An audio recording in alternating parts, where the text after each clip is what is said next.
Hello again, Jim here with you. It is early December, and where is here? Here is just west of Baldwin, where I did that February winter camp. We're back for another stay at this one, only this time got a 38-pound pack and no snow to haul a sled on. Okay, got the pack on, 38 pounds, no sled, no snow. 2 quarts of water. Hopefully we can keep it from freezing. 36 degrees out right now. The North Country Trail is out here. I'm going to turn left, hike a short distance down to the same place where I camped in February. Looking forward to seeing what that looks like when there isn't snow on the ground. Early December 2020. Great to be out again. And the Blue Blazes, Maine. We're back on the North Country Trail. Just came across this bridge that is obviously over an area that had some running water in it, some water, but is now totally dried up. Could have used this back in September when I was up with a friend of mine in the Porcupine Mountains, and we took the cross trail that was just totally swamped and muddy. No bridges. Here we have no water and a nice little bridge. Yeah, it's cloudy, it's gray. But except for some old guy walking along talking to his GoPro, it's nice and quiet. Love it out here. Somebody has been busy doing trail maintenance. Whoever it is that maintains this section of the North Country Trail, thank you. It is much appreciated. Yeah, as I thought, just a short ways past that deadfall is the place where I camped last February. Gathered wood back over there. Knew I was near a campsite because of these 4 stumps here. The creek is right down there, and I had set up camp right over here.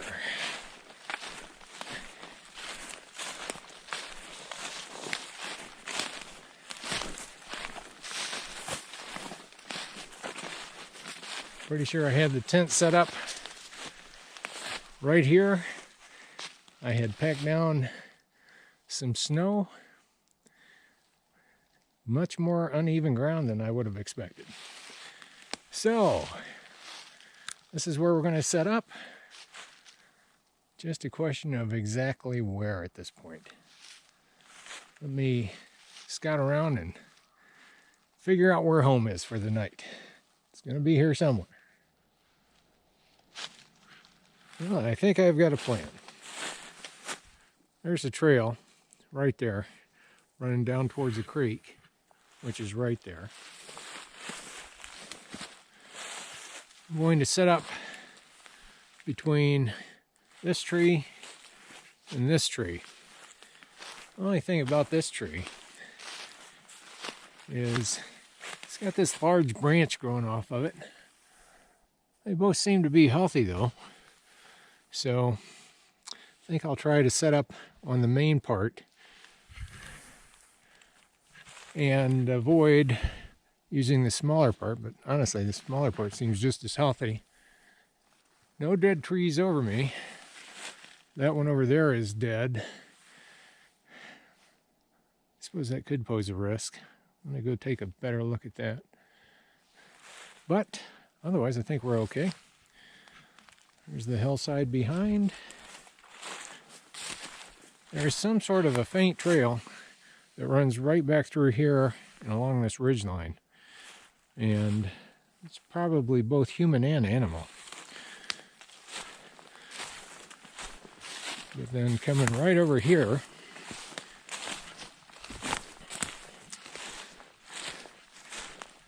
think I'll set up for fire right here and get right down to mineral soil very easily. So that ought to work. And have a view across the creek. See what's going on over there.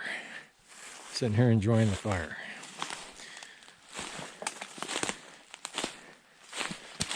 I was surprised to see that there is this massive, what would you call that, an undercut? Erosion from the creek down there? Certainly took a whole lot of water to do that. That is some serious erosion. Especially seeing as how these other trees weren't taken out. You know, certainly that one was. Something went on. We'll go down and explore the creek after we get set up. So, back to camp.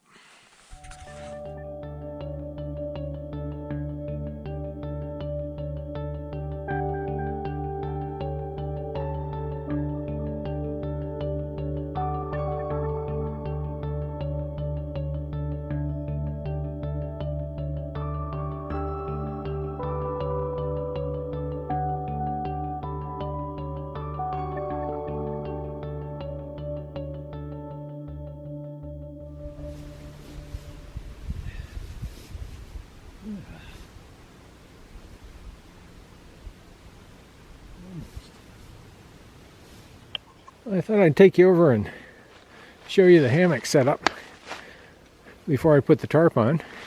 New Dutchware Chameleon winter top cover. Got the head with the mesh down here at this end. There's the creek over there. Trails down there a ways. 1-inch polyester webbing.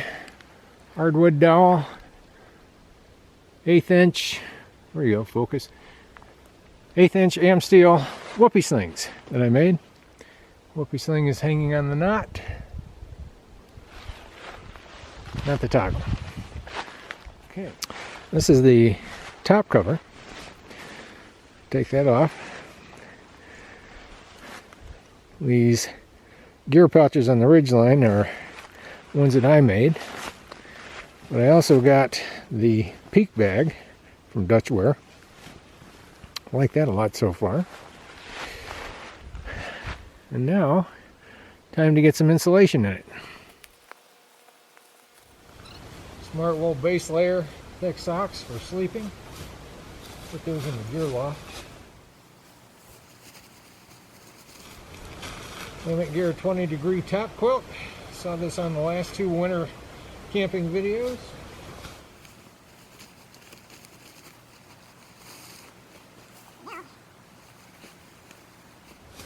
Hammock Gear 20-degree underquilt with 2 extra ounces of down.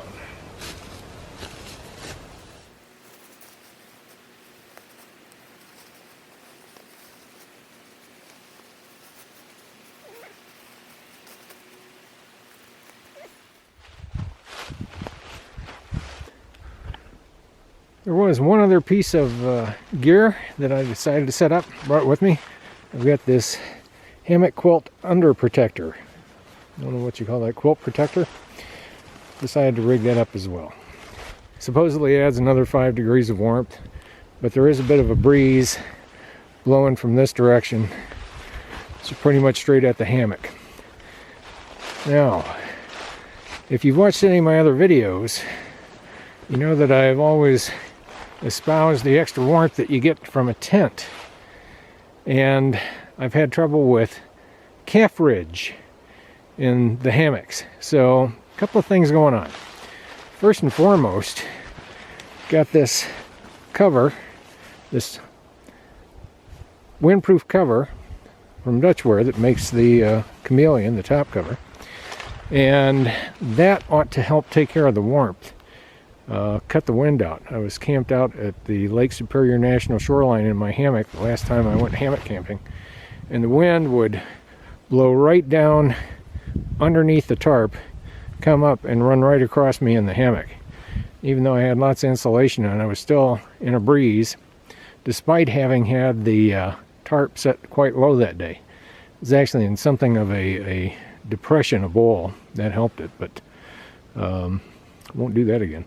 So very hopeful that the top cover will eliminate drafts blowing over me. Second thing is I was quite picky about getting the hammock straps higher up the tree to get that 35-degree angle that you're supposed to have to hang the hammock. That is something that I don't think I've been doing. So I'm very optimistic that getting that angle in there is going to help with the calf ridge issues. Not to mention the fact that the Dutchware Gear Chameleon is probably a much better built hammock than my do-it-yourself effort that I had been using. So we're going to find out tonight. I've been setting up some more. I got the tarp set up now in porch mode just to make it easy to get in and out. Got the nylon ground sheet that I made some years ago for some reason. So I think we'll go scout about for some firewood. Maybe head down to the creek, see what the creek's looking like. Got the food bag hanging up over there by the chair, well off the ground.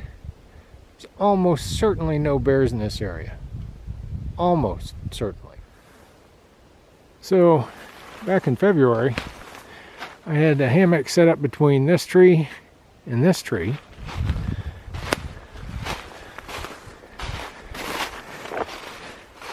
Which means that as I was sitting here, the fire was right there. And there is no sign of it. Excellent. Then I explored out this way a little bit and back over there, and someone had left a tree stand back over there. I wonder if it's still there. And certainly in some of the video I've shot already, seen these green markers. Well, there's a little orange nail head that goes along with it. Not sure what they're marking, but they're marking something. Trails back that way a little bit, and it runs right along through there. There's a streamer there and another one there. And sure enough, I hadn't gone another 5 paces, and then I found that tree stand. It's still here. Don't know what the deal is. Have to check and see in my old video whether or not this black cord was there all along. Maybe somebody's maintaining it. Left some sort of a pad down here on the ground. Well, that question's been answered. I thought we would amble down the trail here and check out the creek. Another one of those green streamers.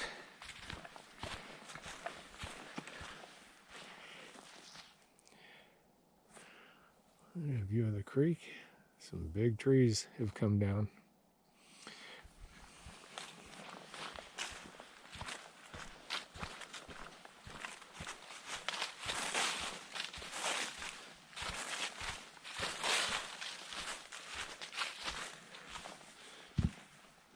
All right. You know, as I was driving up here, I drove past a lake or a river.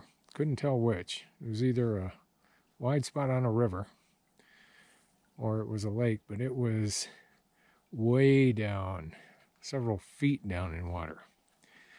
And looking at this creek, we've got some flowing water, thank goodness. So if I have to, I'll use it as a water source. I think we'll go explore on up here a little bit.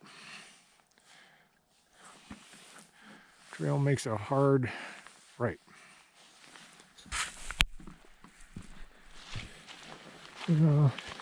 Mention it again. I don't know who's maintaining this trail, but they are doing a superb job. Got 1, 2, 3 blazes.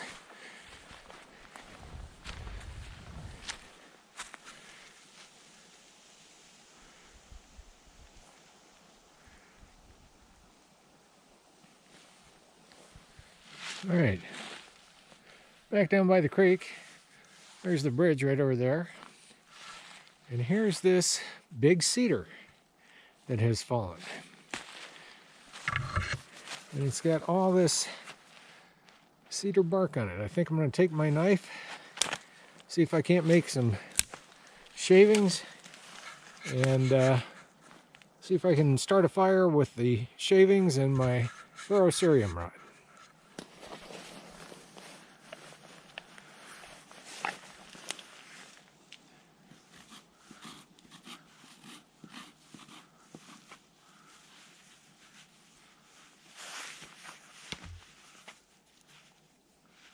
No, that may be kind of wet.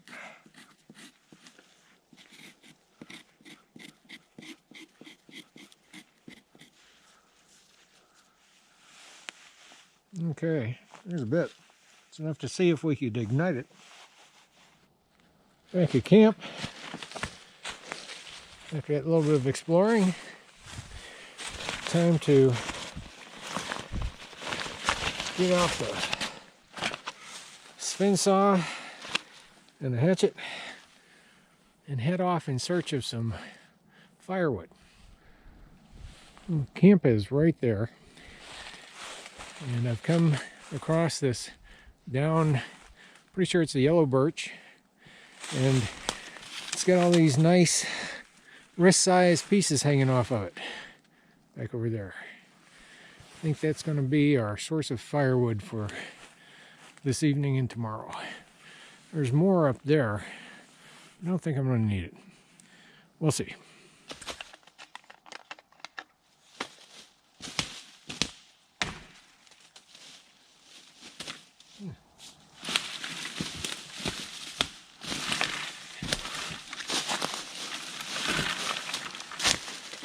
Almost looks like fat wood in there.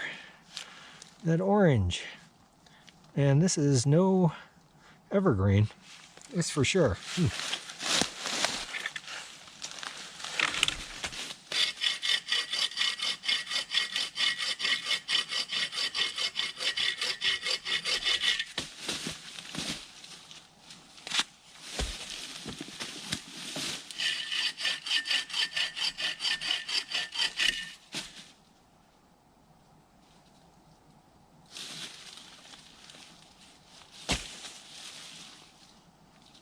Can't really tell if that's damp down in or if it's just surface dampness. There's definitely dampness on the bottom of this bark.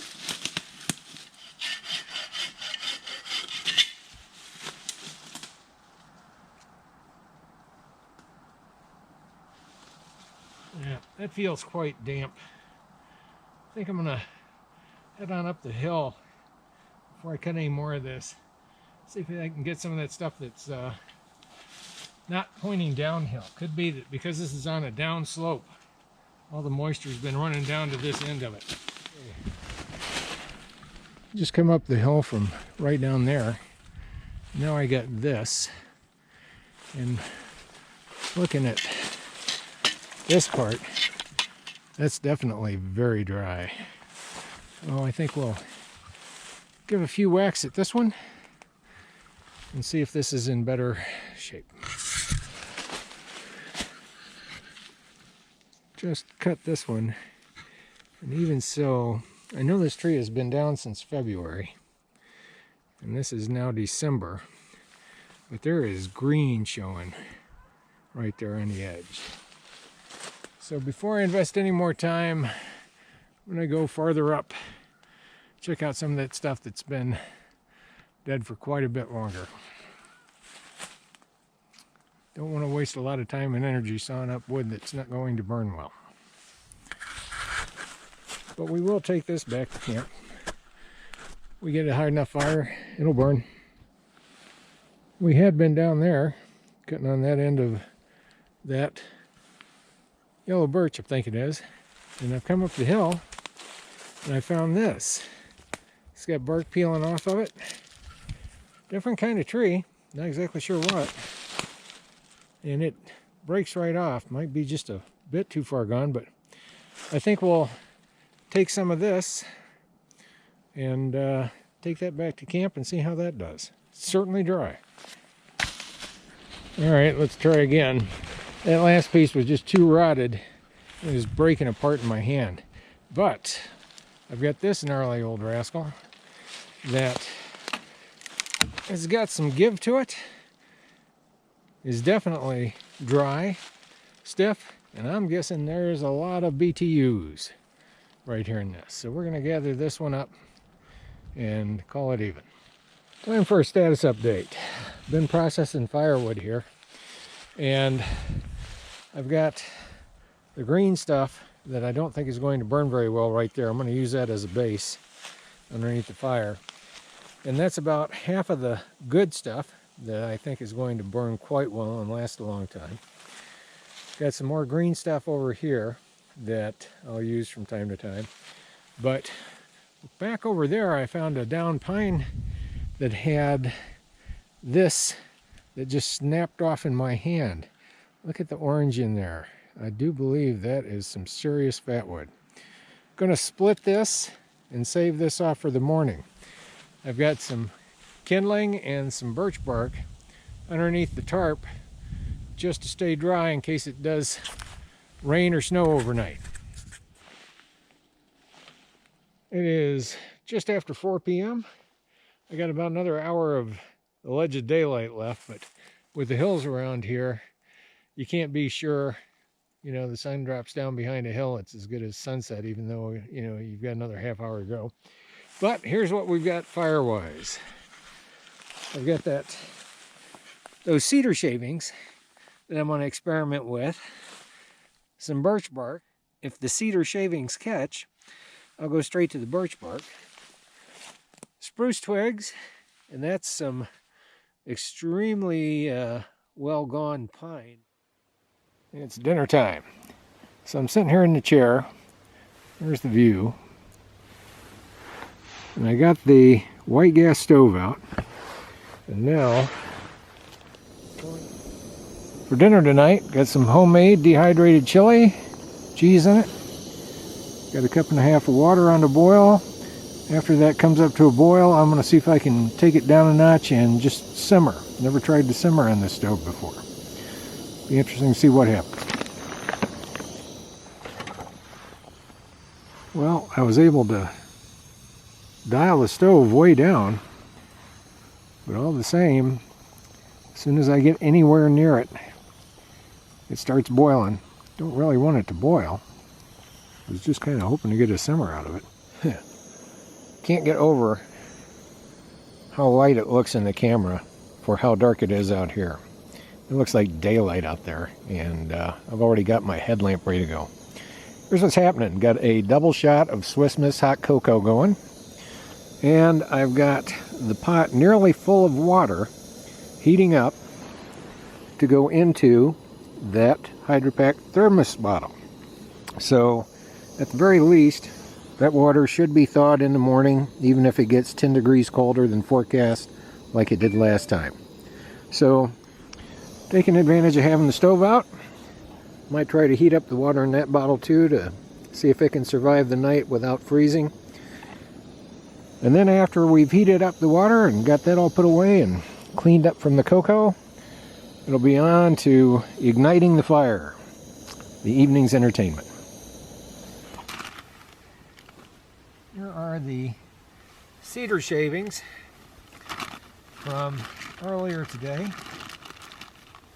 Kind of warming them up in my hand a little bit. Could have had them in my pocket if I were in real need of having these things light. I would have had them in my pocket, warming up, drying out a little bit. But let's see what happens. Cedar shavings.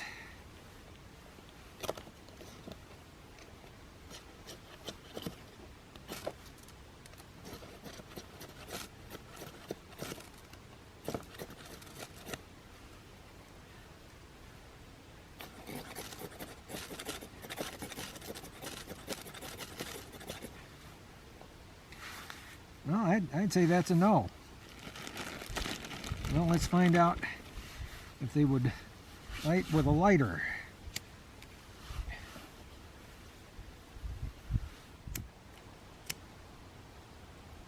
All right.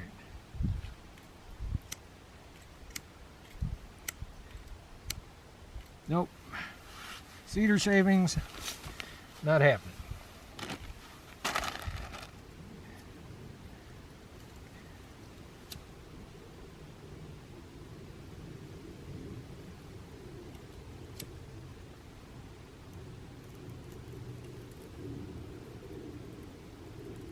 Light off a bit more, but before we try to do anything else. A little block from the breeze.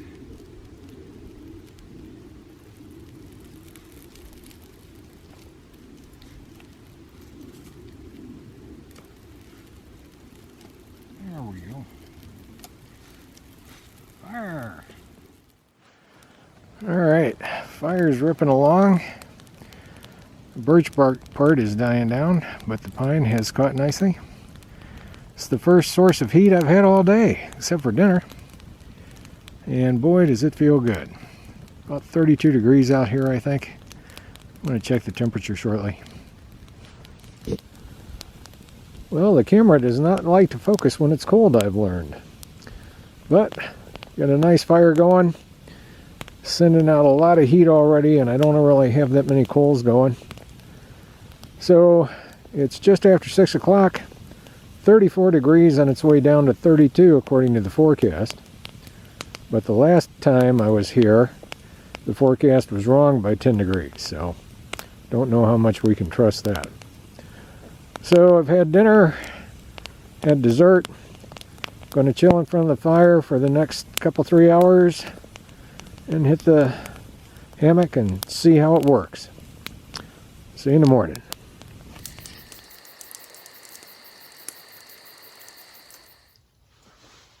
Well, here's the view from the hammock this morning. Just got the coffee going. I'm having those first few sips of coffee. Got the stove set up here in front. And I've got my string lights here in the hammock, providing a little bit of ambiance. Slept quite well, but intermittently there was a lot of noise from branches. I got about 10 hours sleep, but it was broken up. I don't know what's going on, but something is causing the trees to drop small branches. And throughout the whole forest here, you could hear branches breaking and falling throughout the night. And of course, when they hit the leaves, you know, they make that leaf rustle sound. And I don't know about you, but when I'm out in the woods and I hear branches breaking and leaves rustling, I have to kind of pay attention to that. There's a part of my brain that just says, hey, listen up. Other than that, I slept well. The hammock did quite well. Very pleased with the hammock's performance. It was warmer underneath than a tent. And once I got in there, it was quite toasty. So I would have to say that in terms of warmth, the hammock's got it. But on the other hand, I just checked the thermometer and it's only 37 degrees. So it's a lot warmer than it was the last time I went winter camping up here. Got the water on to boil again. Breakfast this morning, Mountain House biscuits and gravy. One of my favorites. You remember, one of the last things I did with the stove last night was I boiled the water that I put back into this Hydro Flask vacuum bottle. And this morning, it was merely tepid. Some of you might have been thinking that I should put that in my quilt to keep my feet warm, but I had a better solution. These Hot Hands supersized body warmers. These things are great. Put one of these in the bottom of your sleeping bag or your top quilt, and it will keep your feet warm. Yep, water's boiling. Gotta go. Looks like it might be a pretty decent morning. Seeing more blue sky than clouds. Let's go over and check out the fire last night. Realized something in the night. Not going to have a morning fire. The reason I'm not going to have a morning fire is I don't want to have to haul the water up from the creek down there that I would need to haul up in order to ensure that the ashes were completely and totally cold. Unlike the late February trip, there isn't a thick layer of snow on the ground. So I would have to exert quite a bit of effort hauling water up to put the fire out. But I've got quite a bit of wood left over. And I think I'm going to just stack that up over here on some of these branches and get it off the ground. And maybe I'll come back. If not, maybe somebody else will spot it and use it. That'd be fine. Well, there's where the fire was. There's the stack of firewood that I'm leaving behind. Got it nicely propped up, several inches off the ground.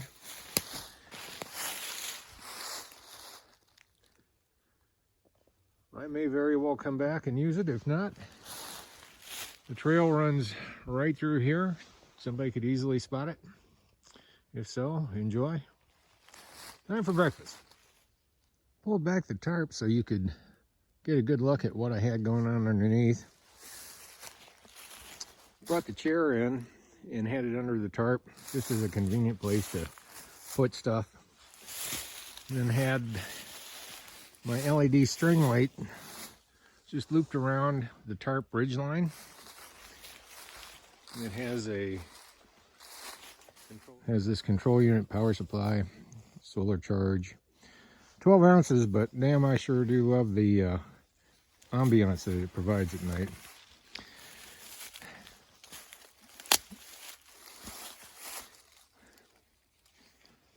Orange is the top quilt. There's the underquilt protector, the quilt protector. Hammock gear 20-degree underquilt. And of course the top cover to the Dutchware Gear Chameleon hammock. And that is that's a good piece of gear, and those are great people to deal with. I just left the mesh open all night. It was not an issue. And the body of the top cover definitely kept me warmer. That was very nice indeed. Very nice indeed. Going to be using this again. All right, it's about 9 o'clock in the morning and starting to pack up, putting away the stove. The way I like to pack up is I put the insulation on the bottom, so my underquilt and top quilt will go on the bottom of my pack that I've got hanging here on the tree staying off the ground. But to find a place to put the rest of the gear, I'm using my gear hammock. Just toss stuff in the gear hammock until I get the underquilt and the top quilt in the bottom of the pack. Then I can start loading up the pack with the rest of the gear. Very handy. One of the reasons I think I was so comfortable in the night with regards to temperature is these quilt hooks that are installed on the hammock that grab hold of the suspension for the top quilt. I'm pretty sure these helped keep the top quilt snugged up against me because I often have trouble with gaps. Almost packed up this morning. Still have the tree straps in the chair. But there's the kindling and the birch bark that I was going to use to start the morning fire. Gonna add that to the firewood pile that I'm leaving over there. In case somebody watching this winds up using it, you're all set.